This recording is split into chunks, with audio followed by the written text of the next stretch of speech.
je passe la parole à M. Thibodeau, qui vous présentera le projet 1 de règlement numéro 677. Alors, merci beaucoup, M. Simard. Alors, sans plus attendre, passons au règlement 677. Donc, le projet de règlement 677, 677, excusez-moi, modifiant le règlement de zonage 603, ayant pour objet de régir l'usage résidence de tourisme sur le territoire de la municipalité de Petite-Rivière-Saint-François. Alors, M. Simard a parlé des étapes du processus. Je vais quand même passer rapidement sur les étapes du processus dans lequel nous sommes présentement. Le 12 juin dernier, il y a eu avis de motion avec effet de gel et dépôt du premier projet de règlement. 12 juillet 2021, ce soir, on a une consultation publique sur le premier projet de règlement. Juillet à août, adoption d'un second projet de règlement. À août-septembre 2021, ouverture des registres pour les personnes habilitées à voter. Septembre 2021, référendum, si nécessaire, ou transmission du projet de règlement au Conseil des maires de la MRC de Charlevoix. Automne 2021, adoption du règlement par le Conseil des maires de la MRC. Automne 2021, adoption finale du règlement par la municipalité. Ce qui est modifié. En fait, on va passer article par article. Et par suite, dans le fond, on prendra les questions un peu comme on a fait pour le règlement 676. Ce projet de règlement a notamment pour objet de prohiber, dans la zone H2, l'usage résidence de tourisme, de modifier la grille des usages et des constructions autorisées par zone afin d'y ajouter un renvoi à la section 15 du chapitre 15, dispositions particulières aux résidences de tourisme, et ça à l'égard de toutes les zones autorisant l'usage C.3 résidence de tourisme qui ne prévoyaient pas déjà un tel renvoi, soit pour les zones F12, F17, H3, H4, H5, H6, H7, H8, H11, H12, H13, H14, H15, H16, H17, H18, H19, H20, H21, H27, H28, H29, H30, H31, H34, H36, H37, H38, H39, H42, H43, RX2, RC1, RC3, U5, UM1, UM2.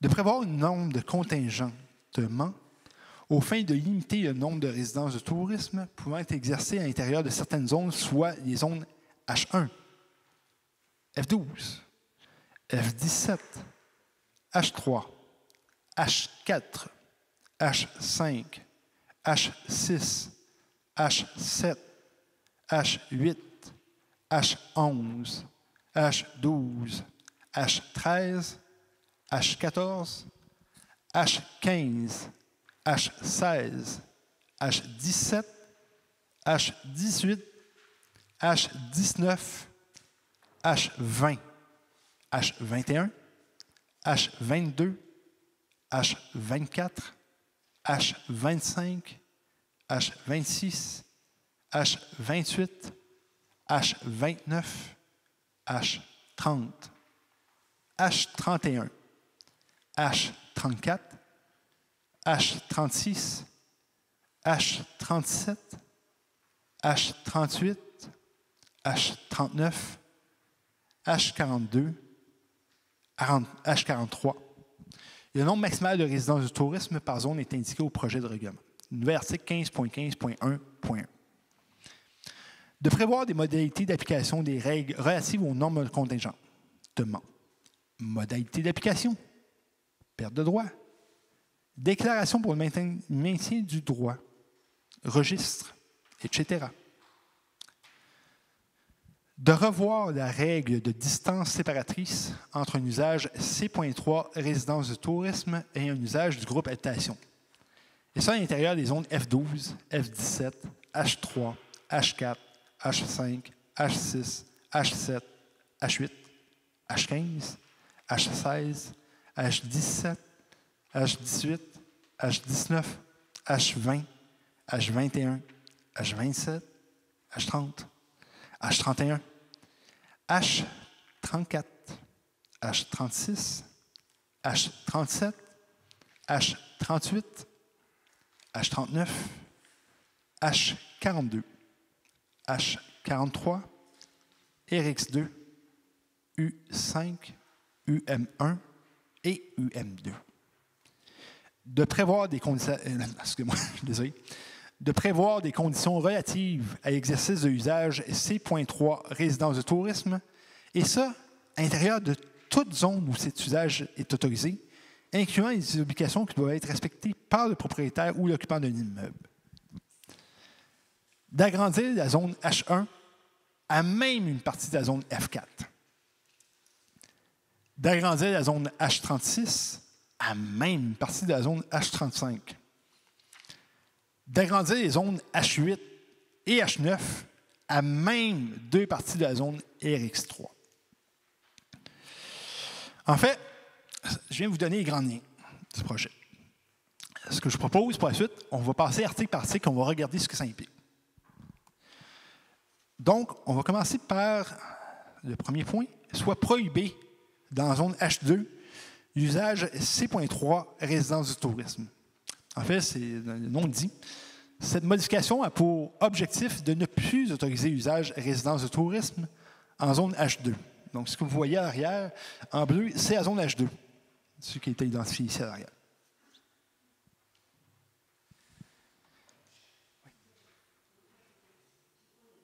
OK, parfait. On vient, si vous permettez, pour des questions de rondeur, je vais résumer. Plutôt que de lire article par article, point par point, je suis convaincu que vous ne tenez pas à entendre ma voix répéter H35 aussi souvent ce soir. Donc, si vous permettez, on va y aller comme ça. La modification de la grille des usages et des constructions autorisées par zone afin d'ajouter un renvoi à la section 15 du chapitre 15. Donc, vous avez la liste ici arrière, je vous invite à la lire. Cette modification vise à ajouter une note de renvoi pour toutes les zones concernées dans notre grille des usages présente à l'article.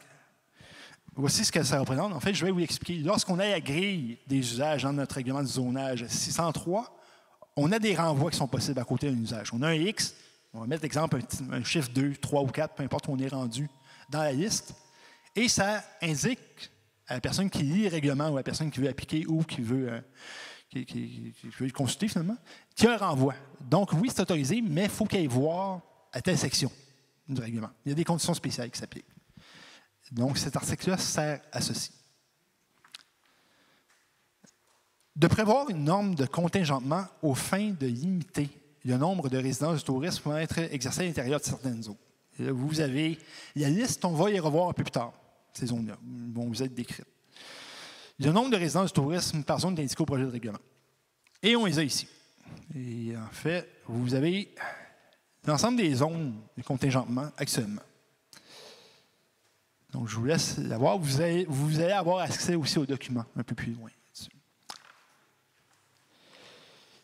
La prochaine page, le prochain tableau, c'est le nombre de résidences de tourisme disponibles par zone et ça inclut les permis en cours, soit dit en passant. Ça inclut les permis qui sont émis actuellement et qui ne sont pas complétés.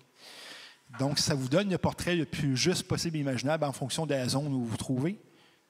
Le nombre de résidences de tourisme. Au final, dans l'absolu, et absolu, c'est s'il n'y a pas d'autres complications, s'il n'y a pas de restrictions par rapport au voisinage, on parle de 315 unités possibles supplémentaires de résidences de tourisme sur le territoire de Petite-Rivière-Saint-François.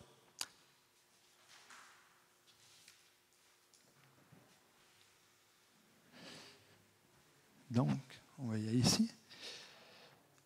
L'article 15.15.1.2. Cette norme remplace celle présente dans le règlement de zonage 603 et dicte les modalités d'application de la norme de contingentement. l'application de la norme de contingentement prévue article 15.15.1.1, ce qu'on a vu précédemment avec les zones et les nombres disponibles par zone, doivent être considérés 1. L'ensemble des bâtiments principaux où est exercé C.3 usage résidence du tourisme, incluant ceux existants au moment de l'entrée en vigueur du présent règlement. Et c'est pour ça que le nombre est donné en fonction des permis ici. Le certificat pour l'exercice d'un tel usage sont déjà délivrés et qui sont toujours valides conformément à ce qui est indiqué à l'article 15.15.1.3, qu'on va voir un peu plus tard. Et le troisième point, les demandes déjà déposées à la municipalité lorsque ces dernières sont complètes et conformes est toujours valide. Sans restreindre la généralité de ce qui précède, sont considérés comme termes des bâtiments principaux où étant exercé usage C.3 résidence du tourisme, les bâtiments visés par l'une ou l'autre des situations prévues au premier alinéa. L'ensemble des bâtiments principaux où est exercé usage C.3 résidence du tourisme, incluant ceux existants au moment de l'entrée en vigueur du présent règlement.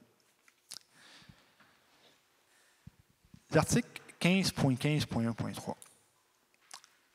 Cette norme remplace celle présente dans le projet de règlement 603 et dit que ces situations pouvant mener à la perte du droit à l'usage de location touristique, la résidence de tourisme, en parenthèse.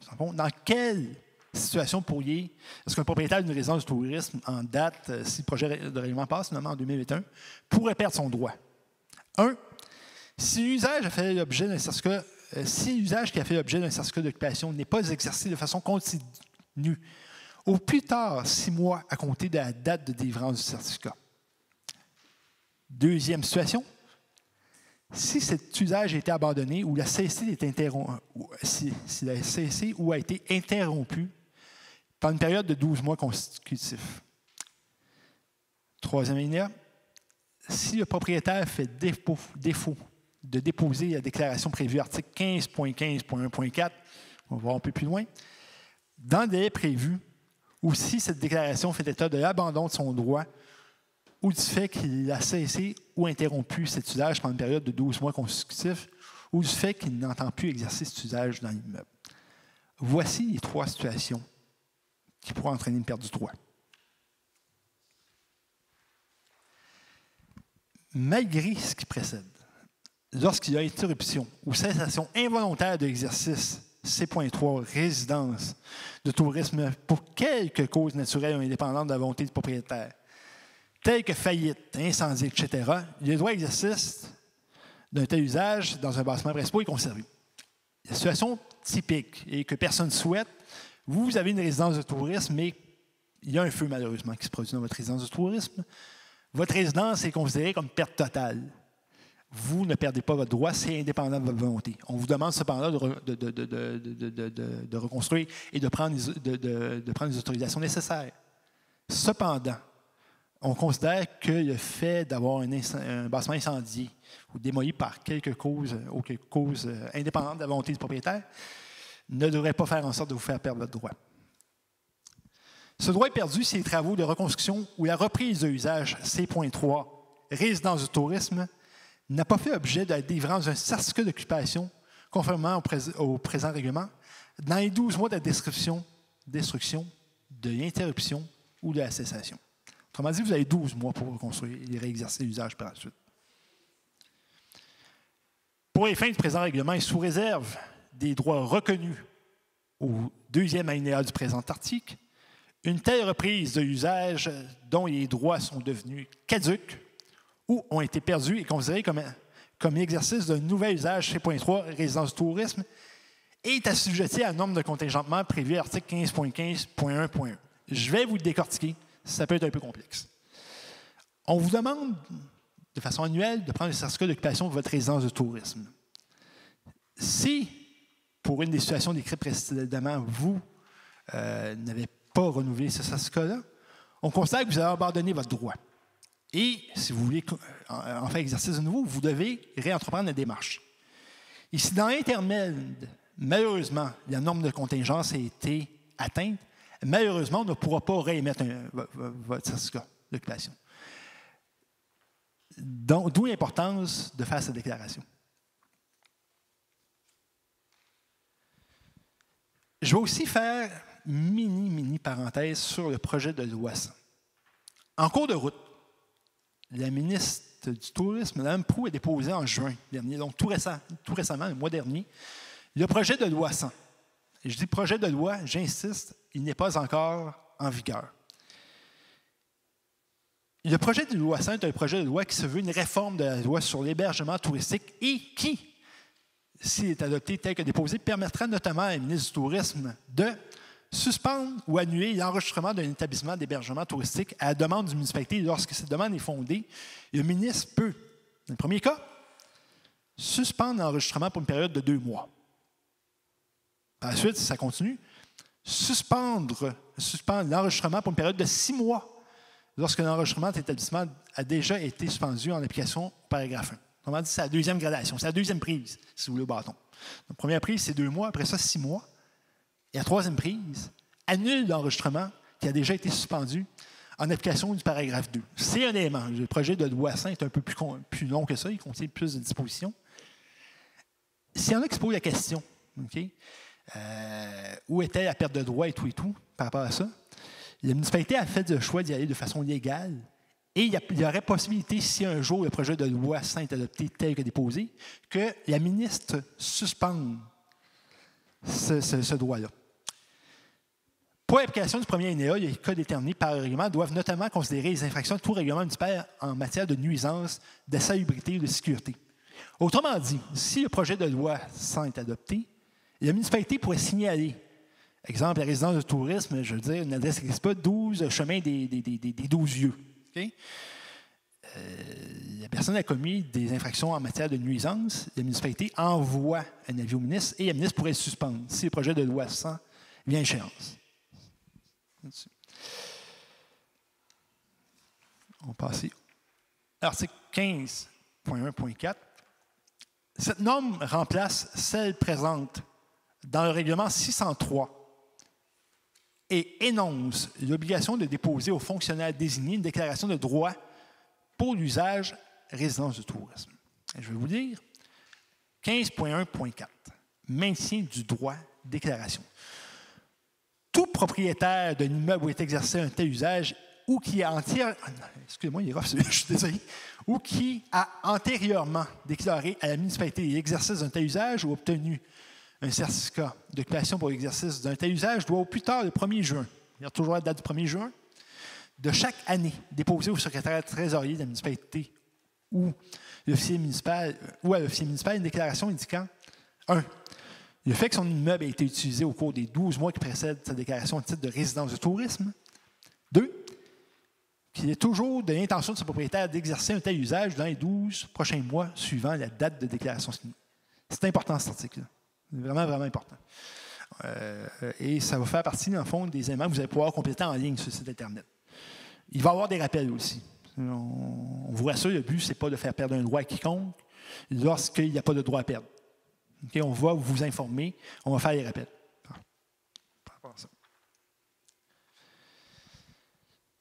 L'officier municipal peut procéder à toute vérification utile pour assurer que les éléments indiqués à la déclaration sont exacts.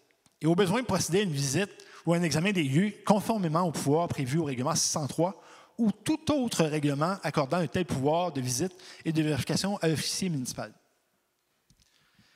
Les propriétaires locataires ou occupants des lieux doivent recevoir la personne désignée et répondre à toutes les questions qui leur sont posées relativement à l'exécution des normes prévues à la présente section. À défaut par le propriétaire de déposer sa déclaration annuelle, à la date prévue au premier alinéa, ou si la municipalité est en mesure d'établir que l'usage C.3, résidence de tourisme, a été abandonné, a cessé ou a été interrompu pendant une période de 12 mois consécutifs, cet usage sera réputé par avoir été abandonné à compter de la date du défaut ou le cas échéant de l'expiration de la période de 12 mois. Si ce propriétaire désire reprendre l'exercice d'un tel usage, une nouvelle demande devra être déposée et les dispositions relatives au contingentement s'appliqueront alors à lui. Donc, encore une fois, si un propriétaire d'une résidence de tourisme existant ne complète pas sa déclaration, il y a une possibilité qu'il perde de façon indirecte son droit en raison du contingentement. En bref, l'article 15.1.4 stipule que le propriétaire d'une résidence de tourisme a l'obligation de déposer aux fonctionnaires désigner au plus tard, le 1er juin, de chaque année, une déclaration d'usage conformément aux dispositions contenues à l'article 15.1.4, ce qu'on vient de dire précédemment. Il stipule aussi que le propriétaire de la résidence de tourisme, que si le propriétaire de la résidence de tourisme n'a pas déposé au plus tard le 1er juin, sa déclaration, on considère que l'usage résidence du tourisme n'a pas été exercé depuis 12 mois dans la résidence visée. Le propriétaire des lieux devra alors refaire une nouvelle demande en fonction du contingentement applicable à la zone où se situe la résidence du tourisme au moment de sa nouvelle demande. Alors voilà pour le 15.1.4. 15.15.1.5. Registre. Aux fins d'assurer l'application des normes de contingentement prévues à l'article 15.15.1.1, ça s'appelle ces grands tableaux par zone, l'officier municipal tient un registre contenant notamment 1. Les immeubles où l'usage C.3 résidence du tourisme est exercé. 2. Les demandes de certificat ou d'occupation émises. On va faire une historique du dossier. Les demandes de certificat d'occupation complètes et conformes déjà déposées. Toute demande d'information jugée appropriée aux fins d'assurer le respect des normes de contingentement. Si une ou plusieurs demandes sont pendantes ou ont été refusées pour un motif que le nombre maximal de résidences du tourisme n'a été atteint pour la zone donnée, le propriétaire peut, dans les 10 jours suivant l'avis qu'il a reçu de la municipalité à l'effet que sa demande était refusée pour ce motif, requérir de la municipalité qu'il soit placé sur une liste d'attente. Autrement dit, si on vous a refusé, vous pouvez être mis sur une liste d'attente. Ce qu'on n'avait pas pris jusqu'à date. On n'avait pas de liste d'attente par rapport à ça. Les certificats d'occupation, lorsque possible, seront délivrés en fonction de la date de dépôt de la demande de certificat d'occupation complète et conforme et pour laquelle, le cas échéant, si requis, les propriétaires auront requis que leur demande soit ajoutée à la liste d'attente. Lorsqu'une place se libérera, les propriétaires seront informés et auront 10 jours à partir de la demande à cet effet pour confirmer qu'ils maintiennent leur demande de certificat d'occupation et que la demande est toujours valide, incluant l'ensemble des informations qu'elle contient.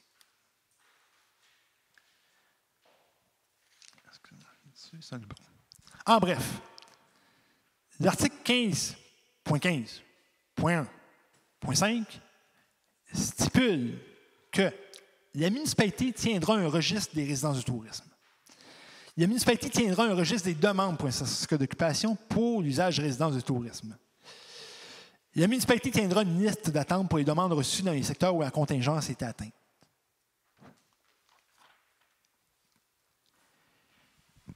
« 15.15.2 ». Cet article-là est très intéressant. Enfin, ils sont tous, mais celui-là, il est particulièrement. Le présent article s'applique à toutes les zones hors du périmètre d'urbanisation. Donc, on a vu un peu plus tard là-dessus. Et est autorisé à l'exception des zones d'exception. Tout bâtiment principal où est exercé l'usage C.3, résidence du tourisme, ou tout agrandissement d'un tel bâtiment doit, par rapport à tout bâtiment principal où est exercé un usage du groupe habitation, respecter une distance séparatrice de 75 mètres.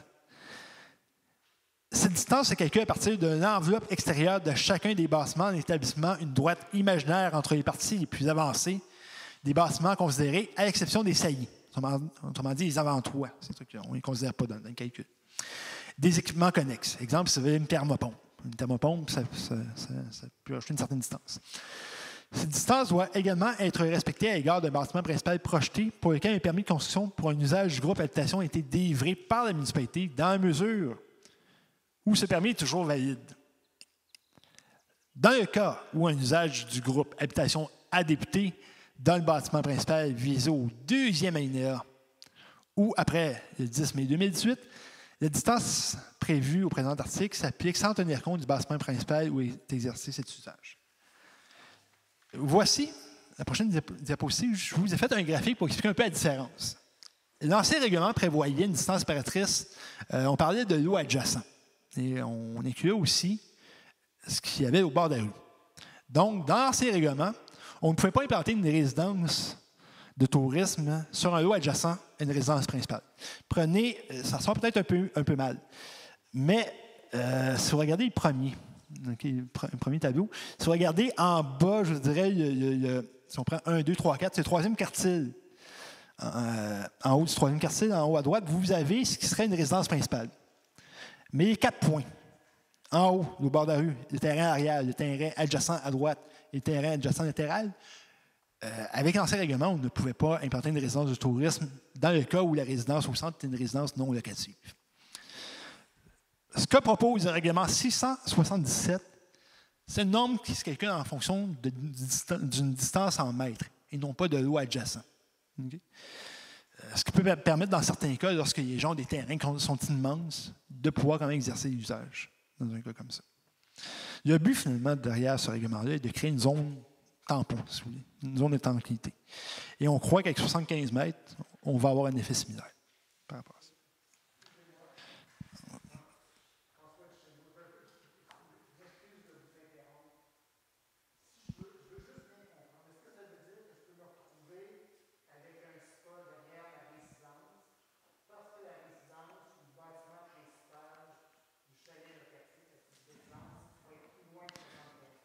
Ça va me faire plaisir de répondre à votre question à la fin de la présentation, M. Duchesneau. On la garde, puis on va y répondre à la fin. Okay. Merci. L'article 15.15.3. Conditions à exercice de usage C.3 résidence du tourisme. L'exercice de usage C.3 résidence du tourisme est assujetti dans toutes les zones où cet usage est autorisé, à moins de dispositions spécifiques ci-après ou qui s'appliqueraient à certaines zones, seulement au respect de toutes conditions suivantes. 1.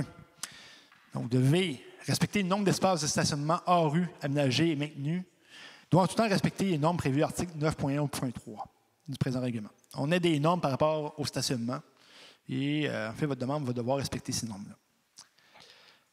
Dans les zones identifiées à l'article 15.15.1.1, usage C.3 résidence touriste, n'autorisant à l'intérieur de bâtiments qui comptent plus de 4 chambres. Okay? Dans les zones où c'est contingenté, finalement, on va limiter une nouvelle résidence de tourisme à 4 chambres. Les résidences de tourisme existantes actuellement, dont les permis ont été mis en bonne et due forme et qui respectent la réglementation actuelle, sont protégées par droit acquis. Okay? Donc, s'il y en a qui se posent la question, oui, il serait possible d'avoir dans une zone contingentée une résidence de tourisme à 5 chambres. Mais il faut qu'elle soit existante actuellement. Et on ne peut pas en rajouter des chambres. Donc, si vous avez une résidence de tourisme, exemple, dans une zone contingentée en 3 chambres, et vous avez 3 chambres actuellement, vous ne pourriez pas en avoir 2 de plus. Ça serait limité à 4 par rapport à ça.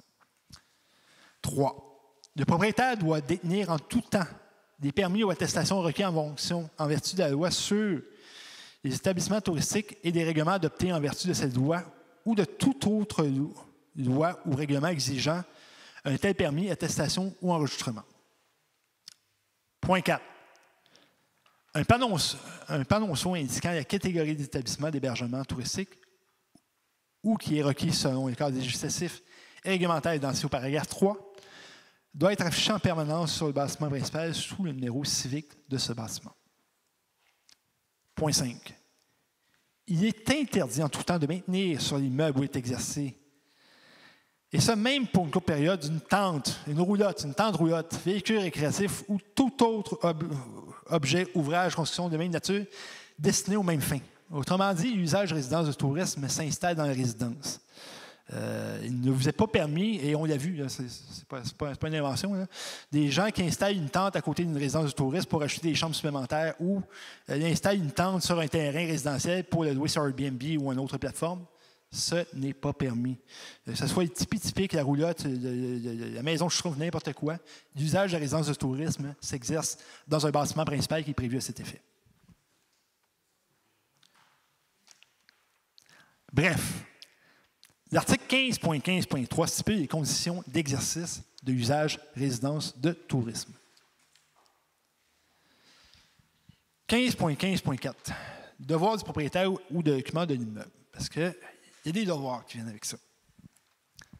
Sans restreindre tout autre devoir imposé par la réglementation d'urbanisme, dont le présent règlement, le propriétaire ou l'occupant d'un immeuble où est exercé un usage C.3 résidence de tourisme doit 1. Afficher la classification d'établissement d'hébergement touristique en permanence et sur le bâtiment principal, sous le numéro civique de ce bâtiment ou toute autre information requise en vertu de la loi ou d'un règlement. Point 2. Prendre les mesures appropriées afin que les personnes à qui il permet d'accéder aux lieux respectent toutes conditions d'exercice de l'usage C.3 résidence du tourisme De même que toute réglementation de la municipalité relative aux nuisances à la qualité de vie, dont le règlement 630 ou tout autre règlement remplaçant ou ayant le même objet.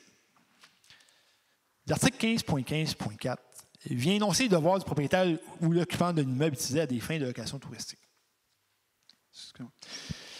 L'article 15.15.5, établissement de résidence principale. Cet article-là est en lien avec le règlement 67 qui est rentré en vigueur récemment, le 1er avril. Et le règlement 67, qui est un règlement provincial qui concerne l'hébergement touristique, la loi sur l'hébergement touristique, a créé une nouvelle catégorie d'usage, de résidence, qui est l'établissement de résidence principale. Est-ce que vient dire l'article 15.15.5?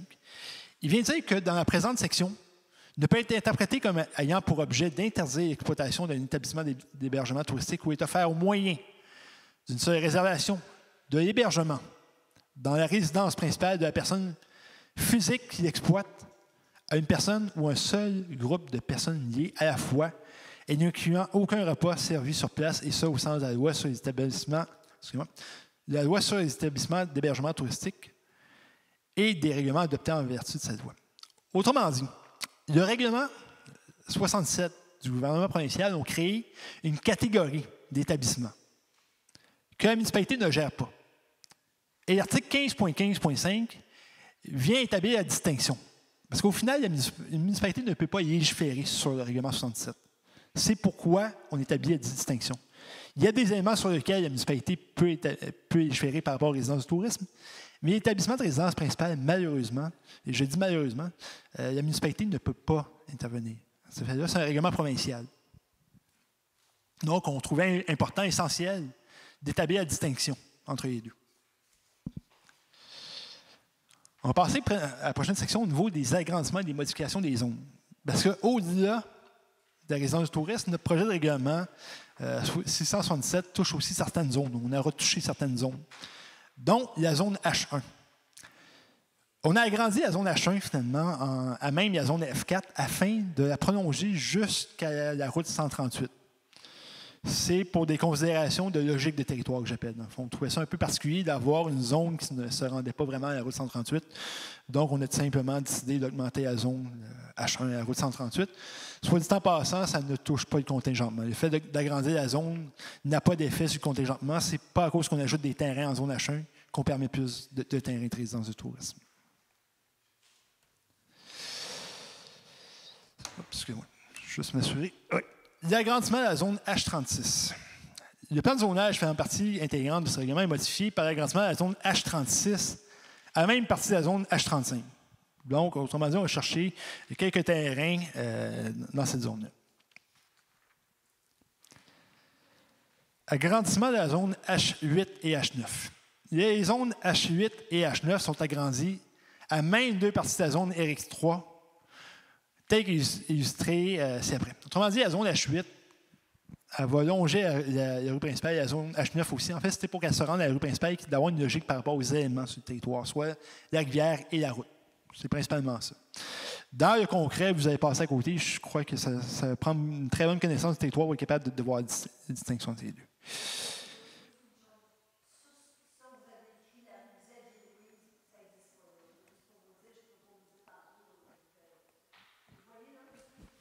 Oui. Oui. Ah, OK, parfait, c'est noté. Merci, Mme Havard.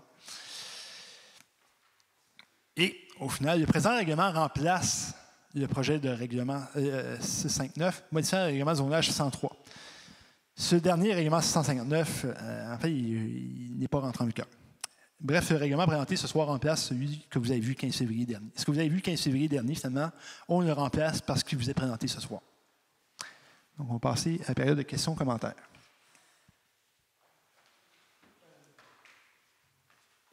Oui, peut-être. 1, 2, 2. Oui, M. Duchesne. Pardon? Je vais peut-être commencer par M. Duchesne. Oui, ce ne sera pas très long. Juste peut-être juste avant, je vais donner la parole à Mme Gagnon, qui a quelques petites informations à vous donner. Puis par la suite, je pourrai reprendre la parole. Parfait. Simplement en lien avec le commentaire de M. Gingras concernant le règlement 630 là, par rapport à la qualité de vie, on sait pertinemment que le tout est lié et que ça revient souvent. En fait, c'est lié au thème de la qualité de vie, mais ça part d'un petit peu plus loin que ça, c'est-à-dire que si vous consultez le plan d'action stratégique 2012-2021, vous allez constater que dans les éléments de la vision se retrouve le développement durable de façon réfléchie. Et dans certains objectifs, là, dont le thème sur la qualité de vie et cohésion sociale, si vous consultez l'objectif 2, vous y trouverez « Assurer la cohabitation harmonieuse entre les résidents et les visiteurs ». Et à ce compte-là, on avait aussi ajouté une action qui était réévaluer la répartition et le contingentement des résidences de tourisme. Donc, ça part vraiment de la planification stratégique, finalement, et non uniquement de plaintes liées à la qualité de vie. Le règlement 677, c'est aussi pour revoir le contingentement de façon globale.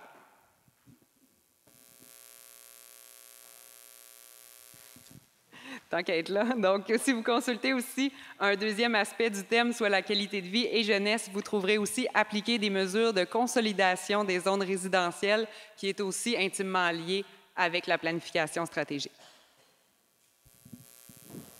Merci beaucoup, Mme Gagnon. Peut-être avant de débuter la période de questions, je voudrais vous mentionner qu'en plus de la consultation publique qu'on fait ce soir, il y a une consultation écrite qui a eu lieu dans les 2 dernières semaines et même un petit peu plus. Et en date de cet après-midi, on avait reçu 6 correspondances pour des gens là, qui nous donnaient différents commentaires et suggestions. Les correspondances concernaient principalement les distances séparatrices de 75 mètres entre les résidents permanents et les résidences touristiques, le contrôle du nombre de personnes dans les résidences de tourisme, le nombre de résidences de tourisme possibles dans le fief après le projet, c'est-à-dire de passer de 50 à 100 résidences de tourisme, de comment la municipalité allait gérer les différentes plaintes. Est-ce qu'on allait permettre des résidences de tourisme dans la zone F8, qui n'est pas prévue pour l'instant au règlement? Des modifications de l'article 4 du règlement 677 concernant l'agrandissement de la zone H36 à même la zone H35. La logique utilisée pour fixer le nombre maximal de RT par zone. Comment seront considérées les résidences jumelées ou en rangée en termes de nombre de résidences de tourisme. Envisager l'interdiction des bâtiments accessoires comme résidences de tourisme, donc vous avez vu que Michel l'a mentionné tout à l'heure. L'ajout des zones H14 et H21 à l'article 15.15.2 qui est, je crois, les normes de séparation. La distance de 75 mètres versus le 627 qui avant précisait que c'était des terrains adjacents. Donc, il y a une proposition qui ressortait, c'était est-ce qu'on serait mieux d'envisager plutôt 120 mètres plutôt que 75? Les espaces de stationnement des résidences de tourisme et finalement, quelles seront les conséquences du non-respect des règlements. Donc, ça résume un petit peu les commentaires et suggestions. C'était beaucoup plus étoffé que ça, mais pour ce soir, c'était pour vous mentionner qu'est-ce qui avait été abordé dans la consultation écrite. Donc, je vais passer la parole, la période de questions. Donc, on va peut-être débuter par la question de monsieur concernant le spa.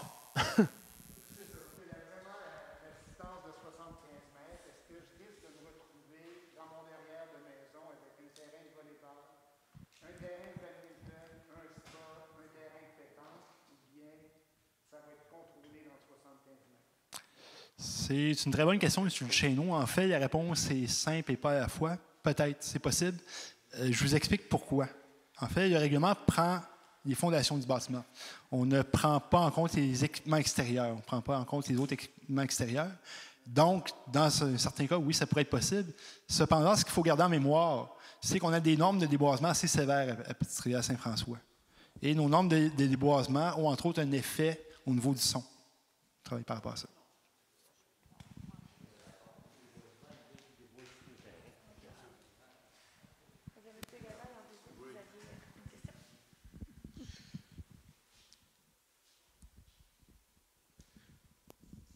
Bonsoir. Moi, j'aurais deux questions. D'abord, expliquer l'article 15.15.5 qui semble dire que on peut louer sa résidence principale en tout temps comme résidence de tourisme sans avoir accès, sans avoir de demander de permis.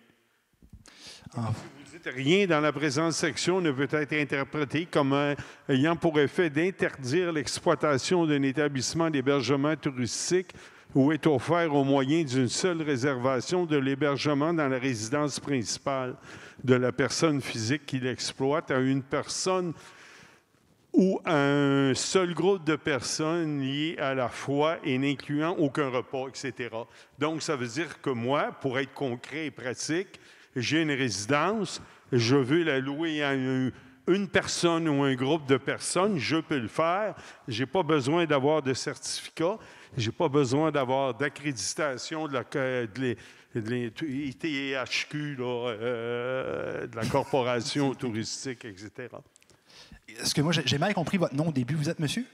Pardon? J'ai mal compris votre nom au début. Excusez-moi. Vous êtes monsieur? Mon quoi? Gazaille. Alain Gazaille. J'ai mal compris votre nom. La réponse est oui. En fait, je vous explique pourquoi.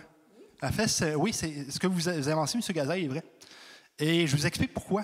En fait, c'est un pouvoir du gouvernement provincial. C'était imposé aux municipalités. Et les municipalités n'ont pas le pouvoir de légiférer là-dessus.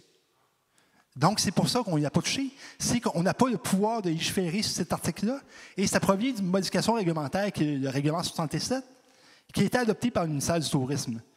Le projet de loi 100 contient des dispositions qui permettraient aux municipalités de travailler en fonction de ceci. Mais en date du 12 juillet 2021, un citoyen dont c'est la résidence principale, les résidences principales, on s'entend, ce n'est pas une résidence que vous avez 3 mois par année. Il faut que ce soit votre adresse, entre autres, dans vos communications avec le gouvernement, notamment avec l'impôt et la RAMQ. Effectivement, peu importe la zone. Et c'est pourquoi les municipalités ont fait pression.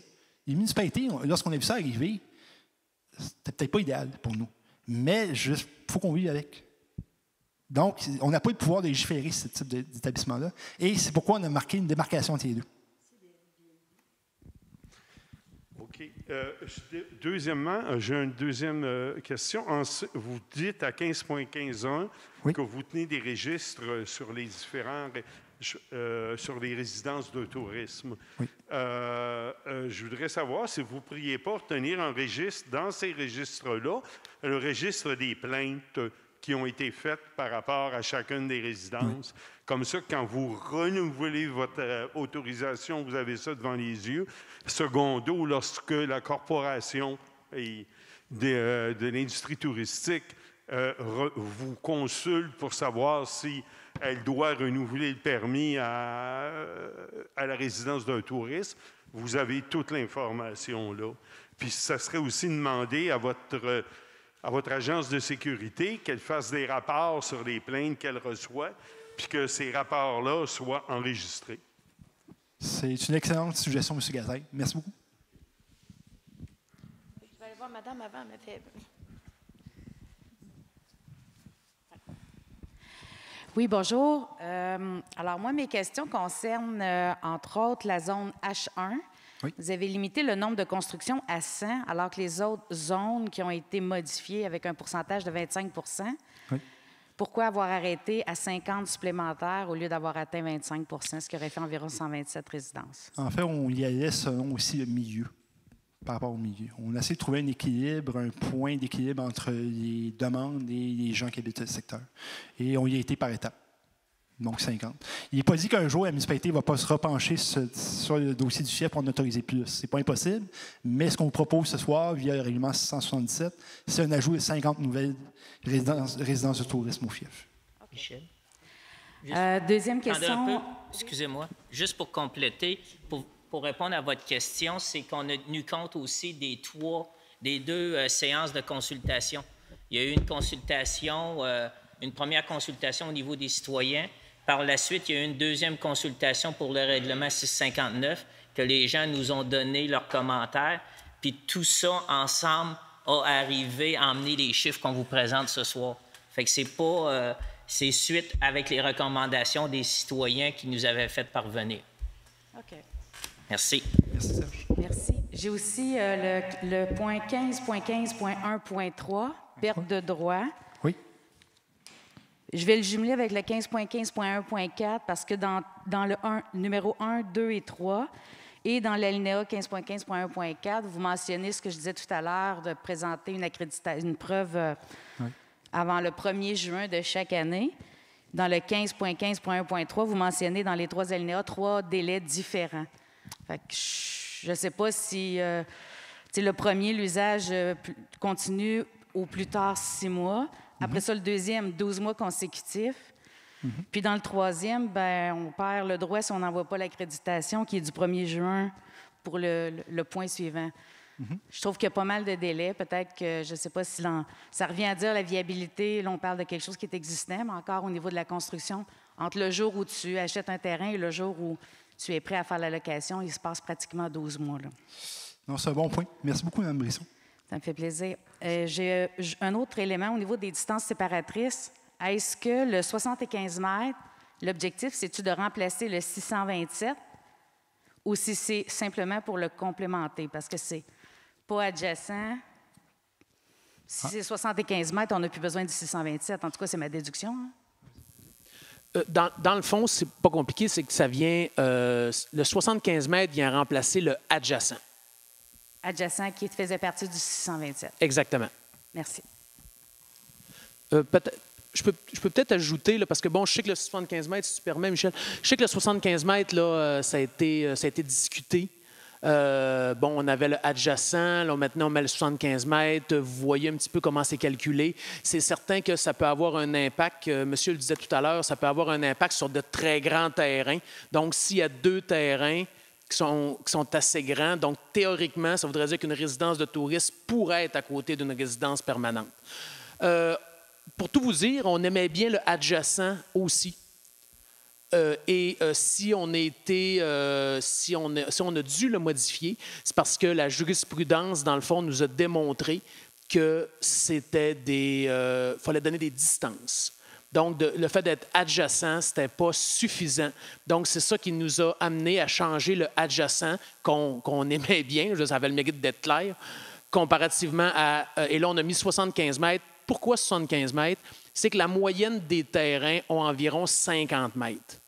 Donc, en ayant 50 mètres, ça veut dire qu'en mettant 75 mètres, ça permet de couvrir un cercle autour, mais ça ne permet pas à une résidence permanente de bloquer le deuxième voisin, parce qu'à un moment donné, il faut que le rayon se referme. Donc, le 75 mètres n'a pas été tiré comme ça. On y a été en fonction de la moyenne des terrains, mais comme je vous disais, s'il y a 2 très grands terrains et que les résidences sont bâties à l'opposé, bien oui, une résidence permanente pourra être là, adjacente à une résidence de tourisme, mais la toponymie ou les terrains de Petite-Rivière font que c'est difficile d'amener des normes qui deviennent universelles à quelque part, là. Donc, c'est dans ce cadre-là qu'on l'a travaillé. Et j'imagine aussi que ça veut dire qu'il va y avoir possibilité de jumeler des terrains, parce que s'il y a 2 terrains, on parle de 75 mètres, les terrains ayant 50 mètres. Un coup que tu mets ton bâtiment au milieu, tu es rendu quand même le 2e terrain à côté. Donc, y a-t-il possibilité pour quelqu'un d'acheter 2 terrains, puis de mettre les 2 terrains en un seul lot et construire la propriété à plus de 75 mètres de distance? Je pense que ça mériterait peut-être une précision comme quoi, là, vraiment, la zone séparatrice du 627 est annulée. Effectivement, on n'avait pas envisagé ce type d'hypothèse-là, mais on le prend en note, puis on va voir de notre côté là, pour le projet 2. Merci. Il y avait monsieur ici, je sais que depuis le début. Voilà. Oui, bonsoir, Pierre Jacob. Bon, j'avais peut-être 2 ou 3 petites questions. Avec ce que vous avez mentionné pour le contingentement, j'ai calculé que vous aviez dit qu'il y aurait peut-être une augmentation de 300 quelques résidences de touristes. Puis moi, je voudrais vérifier à travers tout le réseau de la Petite-Rivière, est-ce qu'il y a eu ou il y aura des études hydro-géologiques pour être capable de satisfaire en eau potable, 1. Puis deuxièmement, dans le plan stratégique à venir, est-ce qu'il y aura... Il faudrait se pencher un petit peu sur les fournisseurs à venir pour satisfaire tout ce nouveau beau monde-là. Déneigement, entretien ménager, entretien, etc. En tout cas, ça, c'est un point. Deuxièmement, dans la zone H13, je suis voisin de la zone H13. J'ai déjà posé ma question à la municipalité. S'il y a une patinoire, il y a un terrain pavé, il y a une piscine, on va convertir ça en zone touristique.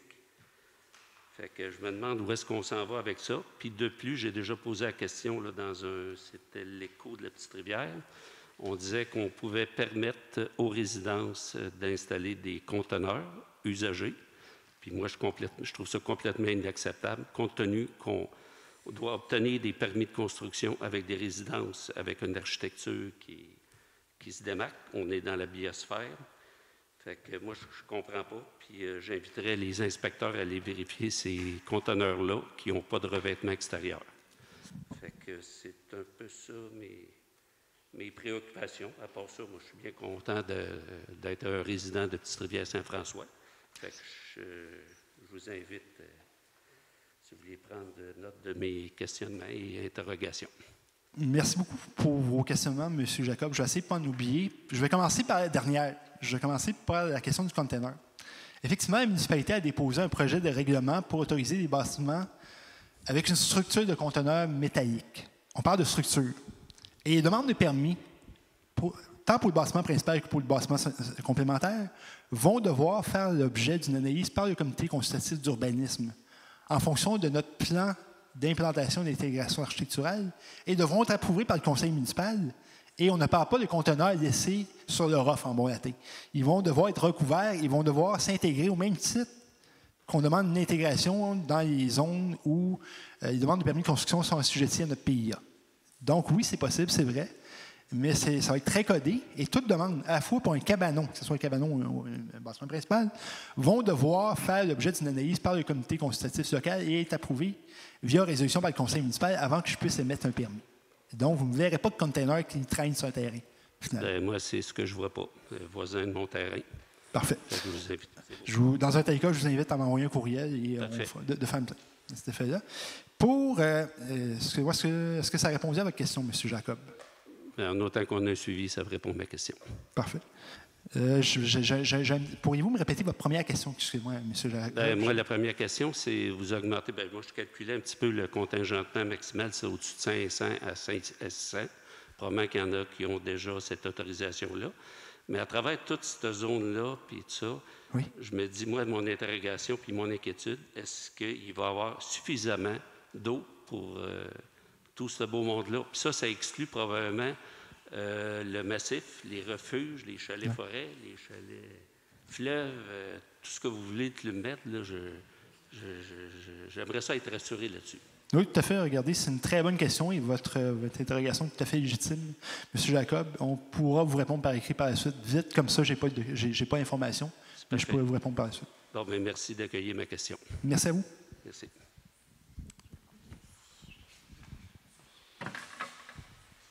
Je vais aller voir monsieur en avant. Comme ça, je vais aller voir. Éric Bergeron, j'essaie de parler au travers de mon masque sans parler au travers de mon chapeau. Donc, ma question, j'ai deux questions. On le sait, les résidences de touristes, le principal problème, c'est la quiétude, c'est le respect de la qualité de vie. Puis le règlement que je vois là, la seule façon qu'un propriétaire pourrait perdre son permis, c'est via la loi 100. Okay? Oui. Ma première question, c'est qu'est-ce qui arrive si la loi 100 ne passe pas? Mettons, on va en élection, peu importe, puis ça tombe sur les tablettes. Est-ce qu'on se retrouve sans dents, sans moyen d'appliquer aucune réglementation? C'est ma première question. Deuxième question, pourriez-vous me donner un exemple concret avec la loi 100? Quand j'ai vu que la ministre devait le faire, la ministre, elle vient d'autres choses à faire que gérer un cas particulier de résidence de tourisme. Là. Oui. Donc, entre moi qui entend mon voisin chanter du Paul Bûcher à 2h du matin, puis qui appelle la sécurité, et la ministre qui enlève le permis, qu'est-ce qui se passe entre les deux? Bon, vous comprendrez que par rapport à la loi 100, c'est probablement pas directement la ministre. Là. Elle va avoir des fonctionnaires. Dans le fond, nous, on n'a pas inventé ce bout-là. Ça a été proposé dans la loi 100. Donc, probablement que dans l'évolution du projet de loi, il y a des façons de faire concrètes qui vont être mises en place. Donc, est-ce que c'est le ministère du Tourisme? Il y a des fonctionnaires du ministère du Tourisme qui vont être appelés à recevoir les plaintes des municipalités. Tout ça est à définir, mais tout ça leur appartient à quelque part. C'est important de dire que le règlement 677 avait été travaillé en amont du projet de loi 100. Donc, le conseil municipal, tel qu'il l'a monté, tel qu'il l'a travaillé et tel qu'il vous le présente aujourd'hui, était très à l'aise avec son projet de règlement, même avant que le projet de loi 100 apparaisse sur la table à dessin du gouvernement. Ce que le projet de loi nous amène, c'est des outils de plus. Par rapport on a essayé justement dans le 677 de responsabiliser un petit peu plus les propriétaires en indiquant qu'ils sont responsables de ce qui se passe dans leur maison, même s'ils ne sont pas nécessairement sur place. Donc, c'est une façon qu'on a trouvé de les responsabiliser. Ce qu'il faut comprendre aussi, c'est que le projet de 659 a été discuté, a été présenté, et on a été jusqu'où la municipalité aussi pouvait aller en termes de réglementation en lien avec les amendes et la gradation des amendes. Donc, ça ne donne rien de promettre de canceller ou d'enlever des droits si on n'est pas capable de le faire appliquer en cours. Donc, on veut responsabiliser le propriétaire, on veut être capable de remonter à la limite jusqu'à lui, advenant le cas où il y a des amendes à donner. Par contre, il y a un bout, dans le fond, il y a des outils qui, on espère, vont nous être donnés par le gouvernement du Québec. Mais si la loi 100 ne passe pas, qu'est-ce qu'on... Si la loi 100 ne passe pas, c'est exactement ce que vous avez vu dans le projet de règlement 677, c'est-à-dire qu'il y a des amendes qui pourront être données aux résidents, mais aussi directement aux propriétaires. Je n'ai pas vu ça nulle part dans le règlement, c'est pas... On l'a mentionné un petit peu rapidement, on aurait peut-être dû l'expliquer, mais dans le règlement, à un moment donné, on parlait de la responsabilité du propriétaire et le libellé, c'est ça que ça voulait dire, dans le fond, c'est de dire que le propriétaire est responsable de ce qui se passe dans sa résidence et qu'advenant le cas où il y a des plaintes, on peut remonter jusqu'à lui pour dire « tu dois intervenir » ou il y aura une amende directement reliée parce que c'est aussi ta responsabilité ce qui se passe là. Les amendes ne sont pas clairement définies, là, avec les amendes sont clairement définies dans le règlement 603 sur la qualité de vie. Ah, OK. 500, excusez. 630. 603, c'est le 222.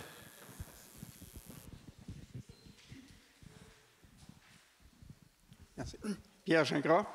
Dans le premier article, là, ici, un retrait de la zone H2 comme résidence touristique. H2 est quand même un secteur assez important. Je voulais savoir, on a déjà questionné la municipalité sur ce secteur-là. On nous avait dit que s'il y a un projet qui est présenté avec un PAE, que là, ça serait réévalué. Est-ce que ça tient encore ou c'est parti en fumée? Actuellement, M. Gingras, la volonté de la municipalité via le règlement 667 est de ne plus interdire, de ne plus autoriser usage résidence de tourisme en zone H2. Donc, c'est la volonté de la municipalité. Mais peut-être juste à titre de complément, advenant le cas où il y a une présentation d'un projet avec un PAE, l'alternative pourra être évaluée à ce moment-là, mais pour l'instant, pour mieux contrôler le développement dans ce coin-là, on a préféré le retirer. Donc, l'ouverture demeure comme telle. Pardon? L'ouverture demeure suite à la présentation d'un PAE comme tel. Parce que dans ce secteur-là, il y a un potentiel d'environ 200 terrains. Oui, bien, si le PAE répond aux objectifs du moment du conseil municipal en fonction du développement global, il pourra être étudié. Mais on s'entend que comment je pourrais dire, la vision du conseil a évolué et évoluera jusqu'au moment où on aura un PAE. Donc, il pourrait être déposé et les gens en place à ce moment-là pourront prendre leur décision. OK. Alors, concernant votre allocution tantôt sur la qualité de vie, etc., là, alors moi, je pense que d'être capable de responsabiliser le propriétaire qui, lui, va responsabiliser sa clientèle. Je vous donne un exemple. À Stoneham, des personnes qui veulent louer une résidence doivent donner un dépôt de sécurité de 2 000 $. Alors, s'il s'est passé là, de l'altercation ou peu importe, et usage excessif de bruit, ils viennent de perdre leurs 2 000 $. Alors ça, ce sont des mesures très, très directes. On a beau faire la réglementation qu'on voudra, mais si on ne la fait pas appliquer, on se retrouve encore avec des parties là, qui se sont faites avant la COVID, là, feux d'artifice, etc. Alors, je pense que c'est important que la municipalité réagisse avec des moyens très directs pour être capable de responsabiliser les propriétaires qui, eux, vont responsabiliser leur clientèle. Et on va faire un ménage à ce moment-là dans la clientèle qui va venir comme touriste ici à Petite-Rivière. C'est la qualité, puis je pense que c'est l'intérêt du secteur d'avoir un environnement qui est paisible comme tel. Bien, on prend votre commentaire en note, M. Gingras. Merci. La prochaine fois, juste monter votre marque. La prochaine fois, c'est bon. Madame Havard, je crois. Merci. André Havard. Bonjour. Disons que j'ai quelques petites questions. Dans le nombre de résidences, il y a certains endroits, certaines zones qui sont comme 25 maximum. Par exemple, si je prends la zone H6, il y a juste un terrain.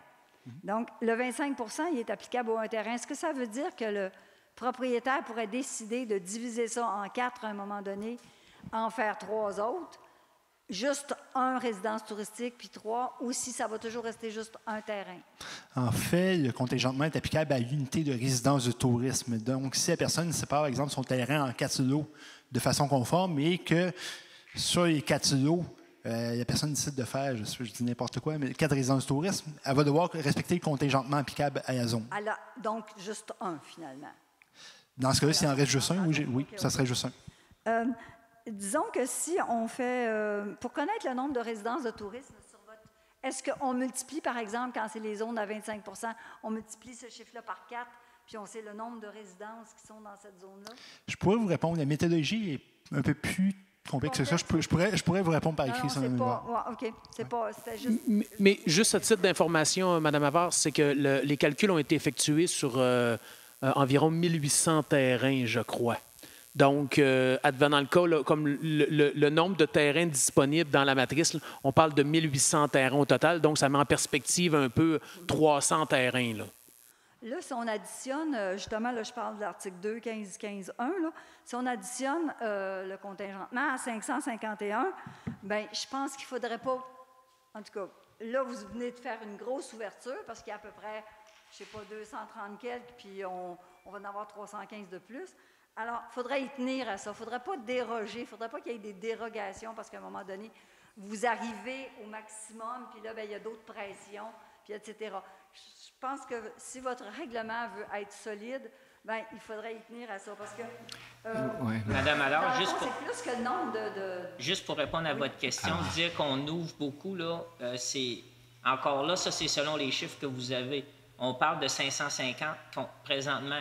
Ne pas avoir changé le règlement, là, c'est 750 résidences touristiques qu'il aurait pu avoir sur le territoire. Est-ce qu'il y a quelqu'un parmi vous qui peut me dire combien il y a de résidences permanentes à Petite-Rivière? Présentement, il y en a 100.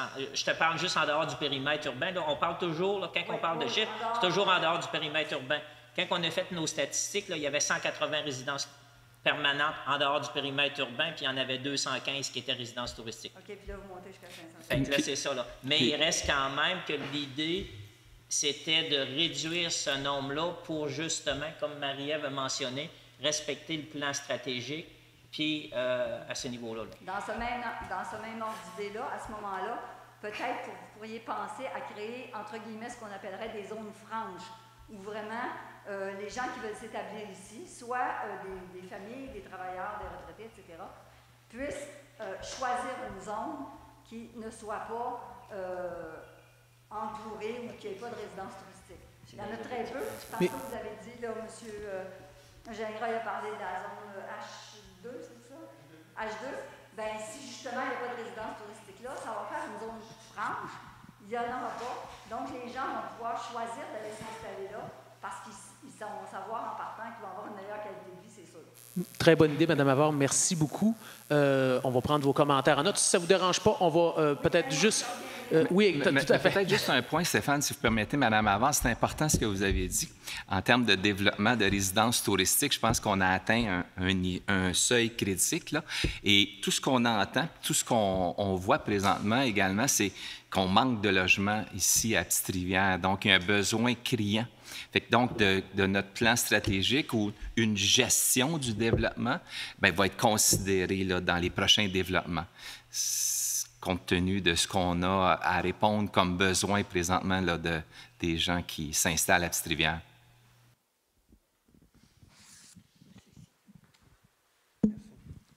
Benoît Deslauriers, j'habite à Petite-Rivière.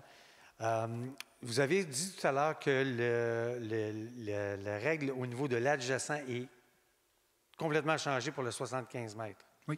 OK, good. Moi, je suis courtier immobilier, comme vous le savez, et il y a beaucoup de demandes encore pour des gens qui veulent bâtir des résidences de tourisme. Oui. Pardon? Il y a beaucoup de demandes encore de gens qui veulent bâtir des résidences de tourisme. Puis, le règlement fait que, puis vous me direz, M. Thibodeau, si je suis dans les patates, là, le règlement fait que quelqu'un achète un terrain là où ça dit qu'il a le droit de le faire, il y a les distances. Alors, par le temps qu'il se décide, pas qu'il se décide, mais il faut qu'il construise, donc ça peut prendre du temps. On a parlé tout à l'heure de, on achète à ce temps-ci de l'année, le temps qu'on trouve quelqu'un pour construire, ça peut aller à l'automne, ça peut aller à l'autre printemps par la suite. Puis, si quelqu'un, tout simplement le voisin d'à côté, entre dans 75 mètres maintenant, lui décide, au travers de tout ça, là, les gens viennent d'acheter ces terrains-là, puis lui, il décide de se bâtir, il présente un plan, puis il creuse un solage, puis il décolle. Ces gens-là perdent leurs droits. En fait, c'est un bon exemple, M. Deslauriers, ce que vous m'apportez là. Je vais y aller avec votre exemple aussi. Mettons que vous vendez un terrain, monsieur ou madame X ou Y, et la personne prend son permis de construction. Oui. Lorsqu'elle a son permis de construction, elle est protégée durant la validité du permis. Autrement dit, si M. Tartampion prend un permis de construction pour une résidence de tourisme, exemple, le 14 juillet, et le 15 juillet, le voisin à moins de 75 mètres veut se construire une résidence non locative, M. Tartampion, en priorité, parce qu'il a eu son permis en premier.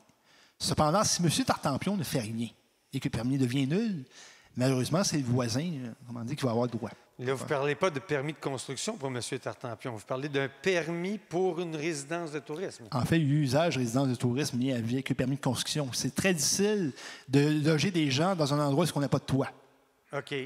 Autrement dit, donc, la personne, lui, vous demande un permis pour construire, mais ce n'est pas suffisant. Il faut qu'il demande un permis à la CITQ déjà à ce moment-là? Mais entre autres, ça fait partie du processus, M. Deslauriers. Oui. Mais pour revenir à votre question, est-ce que le voisin, est-ce qu'il pourrait être bloqué par un voisin qui se fait un locatif entre-temps? La réponse est non si la personne qui se construit une résidence de tourisme a son permis et respecte son permis. OK. Autrement dit, son permis de la ville pour construire une résidence de tourisme avec toutes les choses qui sont nécessaires à mettre avec. Exact. Parce que vous savez qu'on a perdu une résidente, hein? On a perdu une résidente. Elle achetait 2 terrains pour se bâtir. Et pour les cas individuels, je préférerais qu'on y revienne en dehors de séance. Oui, mais quand on parle de cas individuels, des fois, on parle d'un spa dans ma cour, des choses comme ça. Enfin, je pense que j'ai le droit de parler de cas individuels sans donner de nom. Là, on revient un peu à la même chose, tu sais. Mais je vais juste donner un exemple pour qu'on comprenne bien ce que je veux dire. T'sais. Oui. Voilà, j'espère avoir bien répondu à votre question, M. Deslauriers. Je vais aller par ici. Je vais aller là. Madame ne m'a pas posé sa question encore. Oui, c'est ça, j'y vais.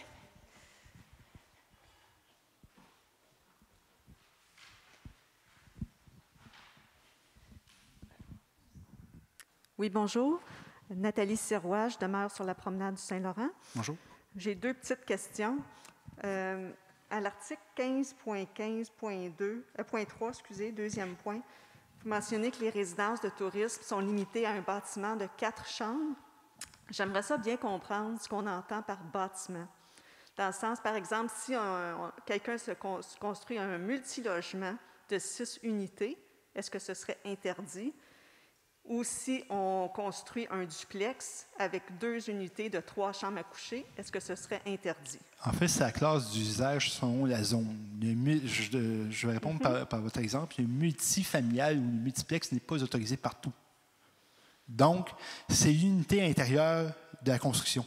Et ça, c'est par les usages, que ce soit une habitation unifamiliale, une bifamiliale isolée, jumelée, qui fait foi du nombre de chambres. Je ne sais pas si c'est clair. Je ne suis pas certaine de comprendre, parce qu'on parle ici d'un bâtiment. Michel, tu me corrigeras si j'ai tort. Dans le fond, un duplex avec 2 unités qui serait résidence de tourisme compterait pour 2 unités de résidence de tourisme. Donc, 2 bâtiments. Oui. Parce que l'article indique c'est 2 annexes, 2 résidences de tourisme. L'intérieur d'un bâtiment. Donc, c'est ça, un jumelé, c'est 2, dans le fond, ça serait considéré comme 2 résidences de tourisme. Mais donc 2 bâtiments. On dit que le bâtiment est limité à 4 chambres. Oui. Donc, un duplex, est-ce que c'est considéré comme 2 bâtiments? Oui, c'est 2 adresses. Un jumelé, c'est 2 adresses. Vous avez soit 12 ou 15 ou l'adresse que vous voulez, c'est 2 adresses. Donc, on va continuer à permettre la construction de multilogements et la construction de duplex. C'est selon les zones. Bon, je suis un peu surprise, mais bon. Mon autre question, c'est par rapport à un tableau que vous avez présenté. Vous avez présenté le nombre maximal de résidences de tourisme par zone. Puis par la suite, vous aviez un autre tableau en vert et en rouge. Oui.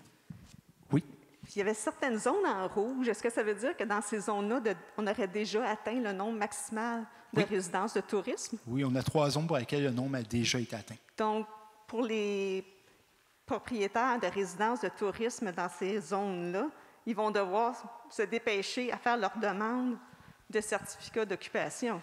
En fait, on va leur donner, les délais vont être annoncés plus tard. Mais dans ces zones-là, si vous avez déjà une résidence de tourisme, vous êtes protégé. Si votre résidence de tourisme est opérée de façon légale, que vous avez obtenu les autorisations nécessaires, vous avez ce qu'on appelle un droit acquis dans un cas comme ça. Okay. Mais il y a des zones, oui, effectivement, où la municipalité, où la contingence a déjà été atteinte. Parfait, merci. Je retourne à monsieur. Il n'y a personne d'autre qui avait déjà posé. Je retourne à monsieur qui est là. Après ça, je vais faire ça comme ça? Oui. Merci à nouveau, Pierre Gingras. Donc, les ajouts que vous faites dans dans les différentes zones, là, H, F, etc., là, c'est pour atteindre un 25 par zone comme telle. 25 de résidences touristiques par zone comme telle? C'est selon les zones. En fait, le contingentement n'est pas uniforme pour l'ensemble des zones sur le territoire. Pourquoi vous n'arrivez pas à être capable, mettons, de quantifier le nombre de résidences touristiques par zone comme telle? Il me semble que ce serait beaucoup plus... Monsieur Gingras, dans les tableaux qui vous ont été présentés, vous avez exactement l'information que vous voulez. C'est que vous avez exactement le nombre de résidences de touristes qui va être par zone. Votre question, c'est comment a été fixé, dans le fond, le pourcentage. Mais ça, dans le tableau qu'on avait tout à l'heure, excusez, j'ai un problème de connexion, mais le tableau qu'on voyait, le tableau blanc, avec on avait les différentes zones avec le nombre à côté. Bon, écoutez, si je prends l'exemple, mettons, de H3, un ajout de 13. Alors, en rajoutant 13 résidences touristiques, on atteint à ce moment-là le 25 %. C'est comme ça qu'il faut comprendre votre tableau? Non, c'est plus compliqué que ça. C'est que les zones, en fonction de ce qui était permis dans l'ancienne réglementation, ont été catégorisées en 3 grandes familles. C'est-à-dire, il y a certaines zones où c'est permis à 100 %, il y a certaines zones où c'est permis à 40 % et il y a certaines zones que c'est permis à 25 %. Mais pour répondre à votre question, le 13, là, c'est le nombre de résidences touristiques qui vont être permis dans cette zone-là, le nombre maximum total. C'est que présentement, on a pris le nombre, donc si on prend comme dans la H3, donnez-moi 2 secondes, le H3, il y a 33 terrains. 33 terrains à 25 % donnaient le 13. Okay. À peu près, grosso modo. Puis, comme Stéphane mentionne, c'est qu'on a parti d'un simple calcul mathématique. Les zones qui étaient à 40 %, non, c'est ça. Les zones qui étaient à 40, on les a baissées à 25 %. Les zones qui étaient à 60 on les a baissées à 40 puis les zones qui étaient à 100 comme Mme alors a dit tantôt, les zones franches, les zones franches, eux autres ont resté à 100 Fait que les zones franches, eux autres qui étaient 100 c'est pour ça qu'il y a des zones que le nombre est plus grand, mais on a essayé de respecter le même principe, comme le H13 tantôt qui mentionnait que c'était une zone qui était rendue commerciale, mais cette zone-là a toujours été 100 locatif, là, touristique. D'accord, merci. Okay. Concernant la remarque de monsieur au fond là-bas, là, qui disait qu'à Petite-Rivière, on manquait d'hébergement comme tel, 75 des demandes de terrain actuellement, c'est pour de la résidence touristique. Alors, il y a encore un inventaire de terrain là, pour du résidentiel qui serait disponible, mais la demande comme telle actuellement qu'on vit, là, c'est de la demande pour de la résidence touristique. Alors, si on manque d'hébergement, c'est peut-être de maisons construites comme telles, mais au niveau là, de l'inventaire de la disponibilité des terrains, là, la demande, là, en tout cas, en vérifiant avec les immeubles Charlevoix, c'est les statistiques qu'ils nous donnent. Oui. Merci. Puis, non, mais M. Gingras, c'est vrai, je l'entends également là, par les différents courtiers. Ce qu'on n'inclut pas aussi, hein, puis monsieur, tantôt, j'ai oublié son nom, a mentionné, c'est que les 500 dont on parle présentement n'incluent pas ce qui va se faire également sur la montagne du côté du groupe Le Massif également. Donc, il y a d'autres résidences touristiques, puis je pense qu'à un moment donné, il y a un seuil critique là, acceptable là, pour qu'on ait une vie avec des résidents permanents à Petite-Rivière-Saint-François. Sinon, on va ouvrir Petite-Rivière-Saint-François 2 jours par semaine et puis ça va être terminé. Fait qu'on essaie d'équilibrer ça. Puis on voit aussi avec 300 employés aussi qui s'en viennent du côté du Club Med qu'on a énormément de demandes aussi au niveau résidentiel aussi, là, qui n'est peut-être pas capté aussi par les agents. Fait que donc, de ce côté-là aussi, là, je ne sais pas si vous avez vu le prix des loyers présentement à Petite-Rivière au village, c'est rendu extrêmement dispendieux. Pourquoi? Parce qu'il y a une rareté importante, là. Fait qu'on essaye juste de prendre tout ça en considération puis arriver avec une répartition qui fasse du sens pour tout le monde, puis qu'on puisse avoir un village là, dans 10 ans qui répond à tous les besoins, là. Puis un autre point pour compléter ce que François vient de mentionner, c'est que présentement, les gens qui c'est pour financer leur maison, appelons-le leur maison de fin de carrière ou de retraite, ils mettent en résidence touristique. La seule chose qu'on veut leur expliquer, bien, au lieu d'être en résidence touristique, ça pourrait être un logement. La maison pourrait être louée comme un logement. Ils vont en financer aussi, puis avoir rendre service à la municipalité, puis à ce niveau-là. Ça fait que c'est un peu dans ce sens-là que ça rentre justement dans le plan stratégique qui s'en vient, qui va être déposé. C'est de faire comprendre aux gens que c'est pas juste la résidence touristique qui peut financer un bâtiment, appelons-le retraite, que moyen de la location long terme aussi, là.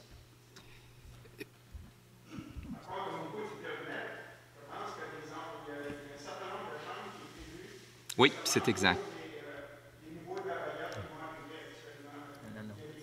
Vous avez raison, M. Gingras. Ça, c'est leur employé. Oui, c'est une partie des employés. Oui.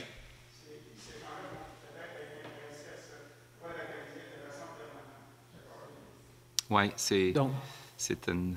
Mais, pardon, allez-y, M. Merci beaucoup pour vos commentaires. Geneviève, à la prochaine personne, s'il vous plaît. Oui, bonjour, mon nom est Antoine Laroche.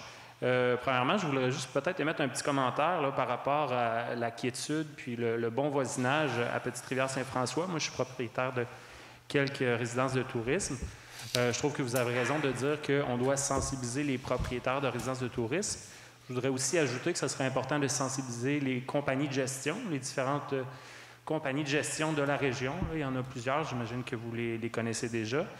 Mais aussi pour le bon voisinage, je pense que ce serait important de trouver des façons de sensibiliser les touristes aussi.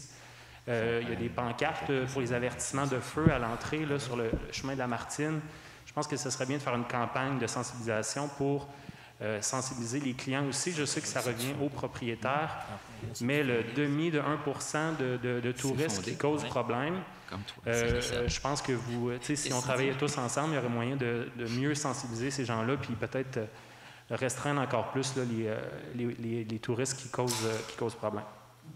Si vous permettez, M. Laroche, effectivement, là, on est en train de travailler sur quelque chose. On en a déjà parlé un petit peu, là, des guides, un guide de bonnes pratiques ou un affiche qu'on peut mettre dans les résidences de tourisme. Ça oblige personne à la lire, mais au moins les gens ne pourront pas dire qu'ils n'ont pas eu l'information.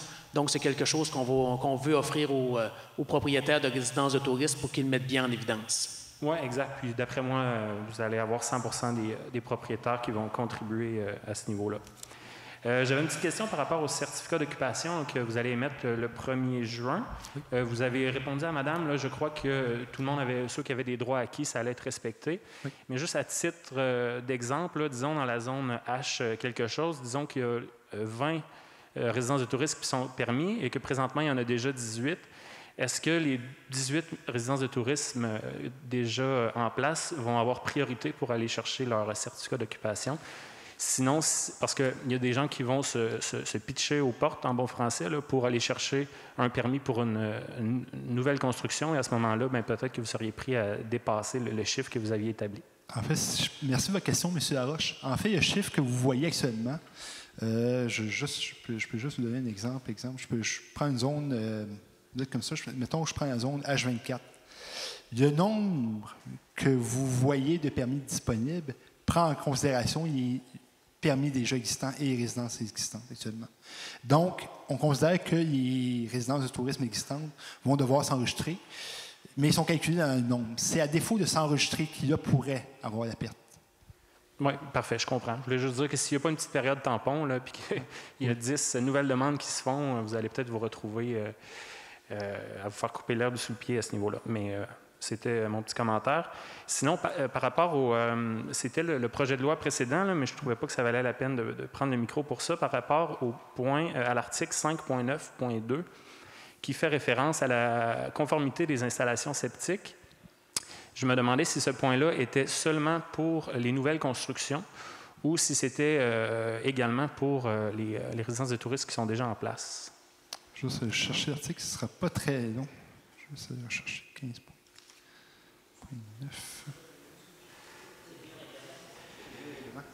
C'est dans l'article 676, là, je peux vous lire rapidement. La demande est conforme au règlement 603 sur le zonage, au règlement 584 sur la construction et au règlement sur l'évacuation et le traitement des eaux. Excusez-moi, vous parlez du règlement 676 ou... Oui, effectivement. OK.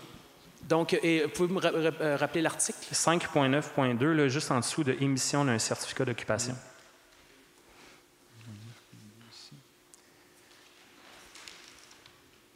Le deuxième point. Demande est conforme au règlement 603.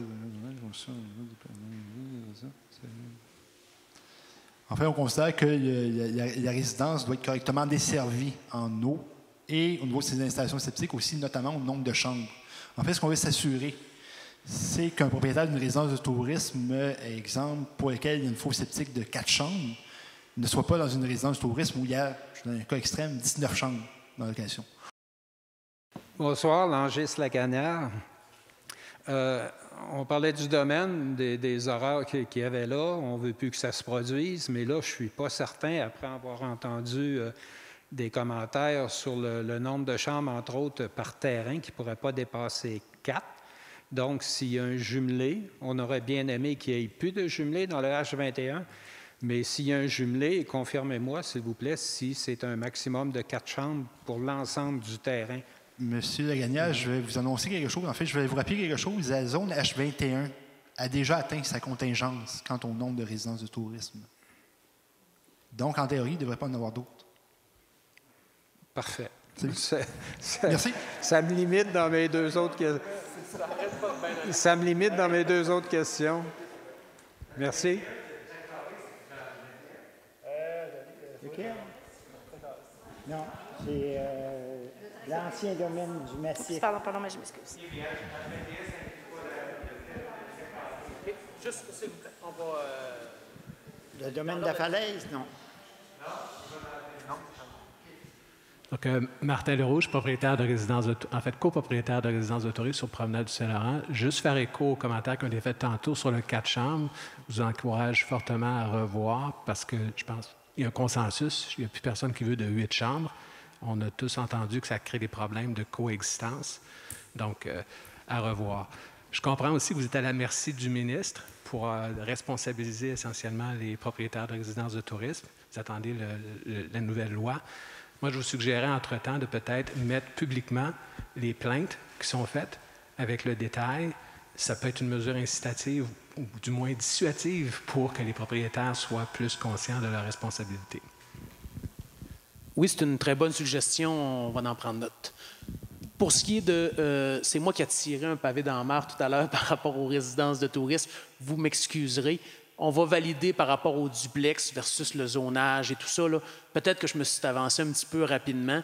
Je pense qu'on en a pris bonne note. Je vais faire amende honorable, mais on va s'assurer que notre réglementation soit respectée et soit en concordance là, avec ce que vous mentionnez. Là. Je pense qu'on a touché un petit point, puis ce n'était pas l'objectif que je voulais avoir tout à l'heure, donc soyez assurés qu'on va valider tout ça.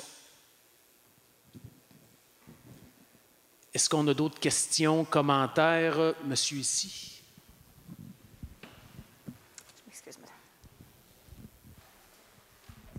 Bonjour, je m'appelle Simon Petitjean et dans le fond, moi aussi, je voudrais revenir sur l'histoire du 75 mètres. Je pense, à mon opinion, c'est relativement insuffisant étant donné le nombre de terrains qui sont disponibles dans les développements à Petite-Rivière-Saint-François. Je pense qu'il faudrait vraiment le faire exprès pour venir se mettre à côté de quelqu'un qui est là, qui habite là, qui est résident. Fait que je pense qu'il y a suffisamment de terrains libres. Là, on l'a évoqué, il y a beaucoup de terrains libres. Fait qu'on pourrait peut-être donner quelque chose de plus ambitieux que 75 mètres. Dans 75 mètres, on joue un peu sur la disposition des bâtiments. Moi, je rejoins pas mal ce qui s'est dit là, avec l'histoire de terrain de badminton, de terrain de pétanque jusqu'à 2 h du matin. À mon avis, 75 mètres, il y aurait plus un terrain libre, je dirais pourquoi pas. Mais là, c'est pas ça. Là. Des terrains libres, il y en a beaucoup. Là. Fait qu'il faut vraiment le faire exprès pour venir se mettre à côté de quelqu'un qui est déjà là et qui habite là vraiment. Là. Fait que si vous pouviez revoir ça, y repenser, je sais que vous avez calculé ça, mais si c'était possible de mettre plutôt 100 mètres ou 120 mètres, au moins on serait sûr que notre voisin immédiat ne sera jamais une résidence de location touristique.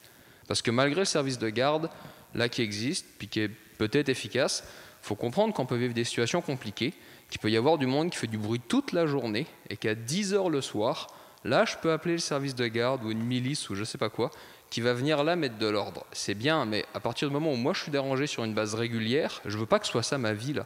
Et je pense pas que ce soit la vie que personne ne veuille là. Merci, c'est bien noté.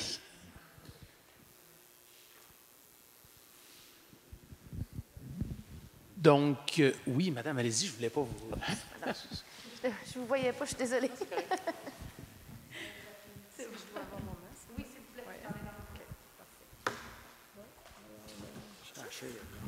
Paul Francaire, je suis nouvelle résidente en construction. J'ai une question concernant la responsabilité des propriétaires si les occupants qui louent sont en dehors de la propriété et commettent les méfaits. Je vous donne un exemple concret. J'ai été témoin de feux d'artifice dans la rue principale à 1 h du matin. Donc, ces gens-là qui louaient n'étaient pas dans la résidence locative. À ce moment-là, est-ce qu'ils sont assujettis au règlement de bruit nuisance pour la réglementation sous la juridiction policière là, ou civile? Vous comprendrez que, bon, à ma connaissance, c'est plus un cas de Sûreté du Québec qu'un cas de responsabilité. On s'entend tous pour dire qu'il faut responsabiliser peut-être un peu plus les propriétaires.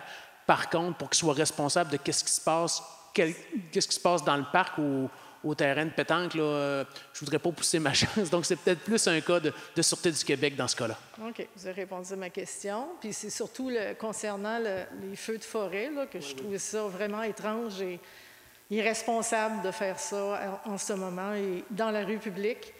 Et il y avait même les résidus qui étaient là le lendemain. Fait que, bon, voilà. C'est malheureux. Je ne veux pas vous relancer, mais ça se fait aussi dans les rues de Gravel d'en haut. Fait que...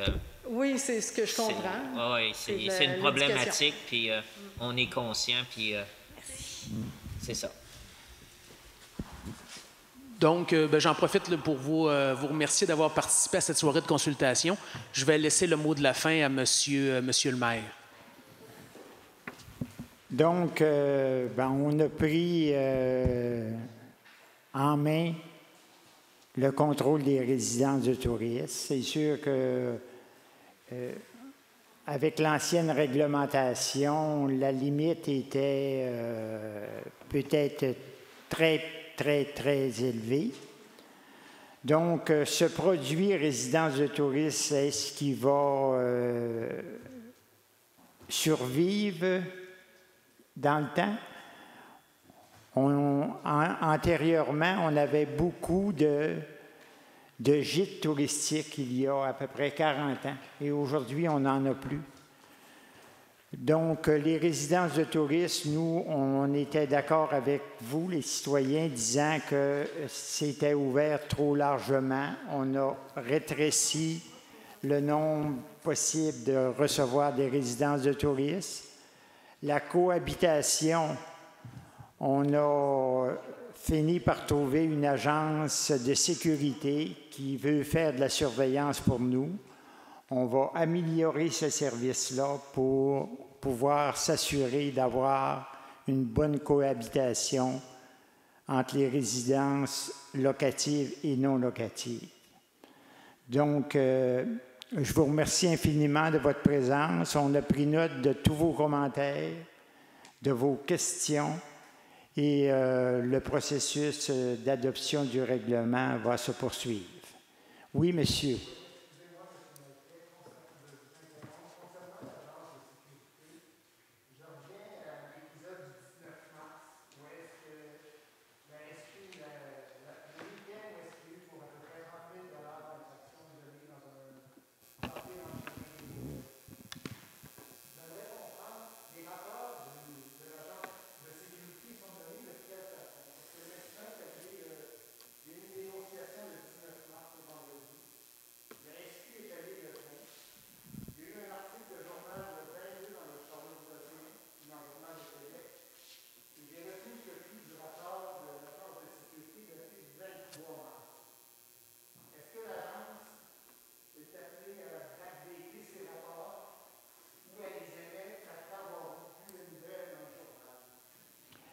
Mon cher monsieur, les constats d'infraction qui ont été émis, c'est en fonction de la pandémie et non sur les bruits et le règlement sur la qualité de vie. Et notre agence de sécurité n'a pas les pouvoirs d'appliquer le règlement sur les décrets de la pandémie.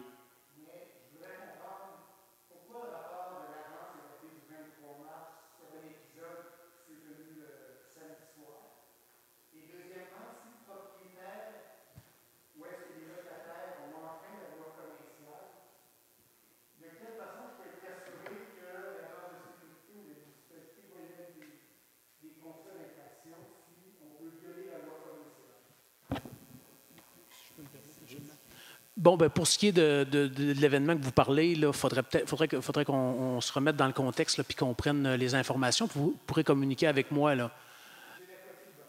Oui, je vous crois. Là. Je veux juste dire qu'il faudrait voir un petit peu c'était quoi l'ordre des choses à ce moment-là, peut-être valider aussi avec la firme de sécurité pour voir les différentes interventions. On a les différents rapports qui sont faits aussi là, de manière journalière.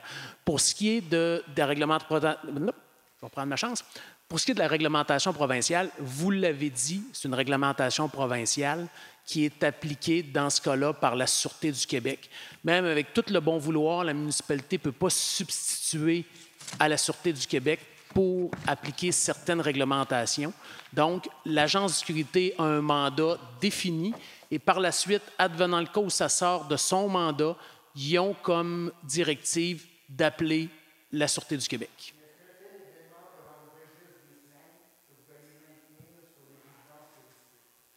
C'est certain qu'à ce moment-là, ça aurait été inscrit en lien avec la résidence de tourisme comme étant une offense ou un avis à ce moment-là.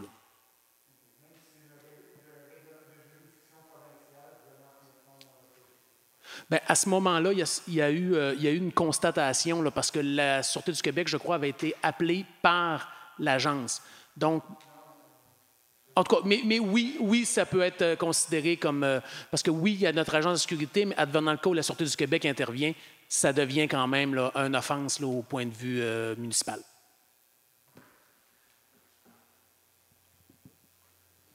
Merci beaucoup à tout le monde. Bonne fin de soirée. Bonne fin de soirée. Bon retour à la maison.